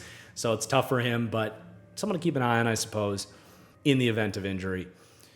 But that does conclude the defensive breakdown. We already previewed this ranks as the worst defense in the league. We set that up for a reason so that you could understand, like, this is going to be an offensive-oriented team this year. They are, in all seriousness, a year away from being, like, legitimate contenders. They need to add probably a star pass rusher. Honestly, like if you want like a specific thing that this team needs, that's why I wish they would have made a play for a Daniil Hunter or something else. I do think the secondary, it's in a good spot where they'll be able to sort it out. I think they'll walk out of the year with at least 2 starters, and then they can determine, okay, do we need to go spend for a guy in free agency? Do we trust these guys? Do we need to draft a guy in the first round? Like, I think they've set it up where the secondary will play itself out for the most part. But yeah, without really any semblance of a pass rush other than what Jonathan Gannon has cooking from the blitz department, it's just really tough. And we saw that last year. They ranked 32nd in pass defense. They are 30th in run defense, so they're no longer last there. They're kind of balanced up front. I think they'll try hard, and it's a C+ grade for run defense for what it's worth. Like, they're not horrible there. Their main goal is just don't be ass, right? So I think they can accomplish that, not get run all over. But as you look at the team overall, I mean, there's a reason I kept saying take all these guys in fantasy football, because this offense is going to have to put up like 24, 30 points a week to win. They're going to be throwing. They're going to get in those game scripts that you want. And honestly, I think this offense is equipped to win a lot of games in those formats. It's not going to happen every week. There will be weeks where they get outmatched. They lose 24-34 or whatever. And there might be a couple weeks where the offense runs into a tough matchup and the O-line struggles and the young wide receivers have some hiccups. There might be some inconsistencies there too. But it's going to be a really freaking fun team, man. I can't wait to see this. This is one of the 3 or 4 teams I'm most excited to watch this year. But we're not quite done. We got a few more things to get to before we wrap up the video. Got to talk a little special teams here. Take a look at my new formula for this year where the Cardinals came out for special teams. They ended up very favorable in special teams. They get a B grade there, ranking 10th in the league. They have a very good kicker in Matt Prater, who has ranked 10th over the last 2 years. He is 39, but kicker regression is either non-existent or unpredictable. If you weren't regressing at 39, or you weren't regressing at 38, why are you going to regress at 39, right? Punter was okay for Blake Gillikin, 19th over the last 2 years. In terms of the team grades, they were actually very good there, and they kept their special teams coordinator for a reason. Their coverage unit was very good. They ranked 10th in PFF team grade for special teams, 11th in DVOA. So very consistent there. Special teams should be another strength for this team. Speaking of strengths, let's recap the overall strengths and weaknesses before we look at the schedule and get out of here. So quarterback to me is a strength, despite all the Kyler Murray hate. That pairs with the run game that should be borderline dominant for this team. I think the potential of this group of weapons has to be listed as a strength, because especially if these guys hit, you might be talking about a top 10 group of weapons in the league with an explosive quarterback. I am going to go as far as saying Jonathan Gannon is a strength for defensive coaching. It's not elite, but it's definitely closer to being a strength than a weakness, and I liked what we saw from him last year, and there's reason to believe he can continue to try and lift up this defense. For the weaknesses and question marks, I think the offensive line is shaky at best. There's going to be weeks where they run into a brick wall with some of those guys up front. while I listed it as a strength for the weapons, I think it's fair to look at the flip side and say, I mean, they're putting massive pressure on a rookie wide receiver for this team to meet their expectations this year, right? Like, if Marvin Harrison isn't the guy that we think he is coming into the league as a rookie, they are going to run into some trouble with the playmakers. And then, I mean, you could list 6 different weaknesses for the defense, or just say what I have written here: abysmal and or unproven talent to all 3 levels of the defense. It's the worst defensive roster in the league. There's no way to sugarcoat that. And I think even Cardinals fans would tell you that. So they've got stuff to work on there for sure. But what does this all mean in terms of how many games I think this team wins this year? Well, that's where you have to play in the schedule. And unfortunately, the Cardinals have a very difficult schedule. Their division is a gauntlet. They play the NFC North, which has a chance to be the best division in football this year. We haven't even revealed an NFC North team yet, and we're over a third of the way through the series. And then they have to play the AFC East, which has 3 very good teams in it. So they have a really tough schedule. And I hate to see that for a team that I'm so high on, because they might actually look really good and everything I'm saying comes true, but they only win 8 games because they just ran into a bunch of even better football teams that I did rank higher, right? But I do like that they get Washington at home and New England at home. Those are 2 of their easier games, so I'd rather they get those at home and lock those up and then try to go play spoiler on the road. So I do like that. Definitely going to be going to watch this team Week 16 at Carolina. My local Charlotte people, I'll see you there. But yeah, it's a tough schedule, man. They're going to be underdogs in a lot of these games. Their over-under is 7.5. And as high as I am on this Cardinals team, it's funny, when I plug this in, my projection still has them under that. I think 7 or 8 wins is the most likely scenario for this Cardinals team. I still think if they kind of hit the high end of variance with this offense, they could be a top 10 offense in the league. And as bad as their defense is, more often than not, a top 10 offense is going to win 9 or 10 games and be in the mix for the playoffs. I totally think that is in the realm of possibility for the Cardinals, but I just don't even see that much upside on the defensive side of the ball, and that does make things very tough. So I'm not even going to sit here and say the over is a good bet. Luckily, this team's going to be really fun to watch, so you can feel good about just staying away there and enjoying the football. But the Super Bowl odds are 80-1. With this defense, Super Bowl is pretty out of their range of outcomes, I think. But, division 12-1, I wouldn't put my money there. I think you would be basically counting on everything going right for the Cardinals and the Niners to just self-destruct somehow, which is going to be really tough. So I don't think I would put my money there. If this division was played 100 times, do I think they win it 12 times? Probably not. I think the Niners win it 75 of them. So, and then you still have the Seahawks and the Rams. So I don't think there's a ton of value there either. But there we go. We're back, baby. It was another great deep dive. Thank you, everybody, for watching. And again, the pace is going to pick up here every 2 or 3 days moving forward. Very much looking forward to it, but it's going to be a grind. So if you could show your support, hit that like button. Make sure you're subscribed. Go check out some Kyler Murray merch. We've got TFG sweatshirts and all that stuff as well. That link is in the description below. Sign up on Underdog. All that stuff is a great way to support the channel. You can also sign up on Patreon. Our guy Jalen is working on the interactive deep dive tool as fast as he can. And that's a fun way to engage with the series as well. And it's a cool thing there you can get as a Patreon benefit. So lots of great ways to support the channel. Thank you so much for watching. And we'll see you soon for the next deep dive. Peace out.